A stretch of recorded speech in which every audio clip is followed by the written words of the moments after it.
فرض کرو تمہیں سردی لگتی ہے، اگر تم زبان سے روئی لحاف پکارنا شروع کر دو تو سردی لگنی بند نہ ہوگی، چاہے تم رات بھر میں 1,00,000 تسبیحیں روئی لحاف کی پڑھ ڈالو۔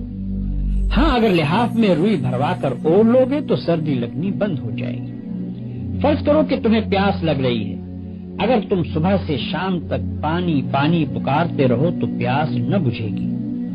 ہاں، پانی کا ایک گھونٹ لے کر پی لوگے تو کلیجے کی ساری آگ فوراً ٹھنڈی ہو جائے گی۔ بس یہی حال کلمہ طیبہ کا بھی ہے، فقط 6-7 لفظ بول دینے سے اتنا بڑا فرق نہیں ہوتا کہ آدمی کافر سے مسلمان ہو جائے، ناپاک سے پاک ہو جائے، مردود سے محبوب بن جائے، دوزخی سے جنتی بن جائے۔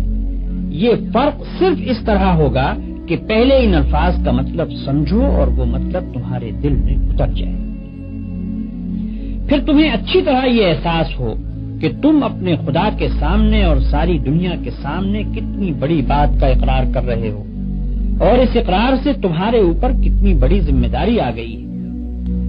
پھر یہ سمجھتے ہوئے جب تم نے اقرار کر لیا تو اس کے بعد تمہارے خیالات پر اور تمہاری ساری زندگی پر اس کلمے کا قبضہ ہو جانا چاہیے۔ پھر تم کو اپنے دل و دماغ میں کسی ایسی بات کو جگہ نہ دینی چاہیے جو اس کلمے کے خلاف ہو۔ پھر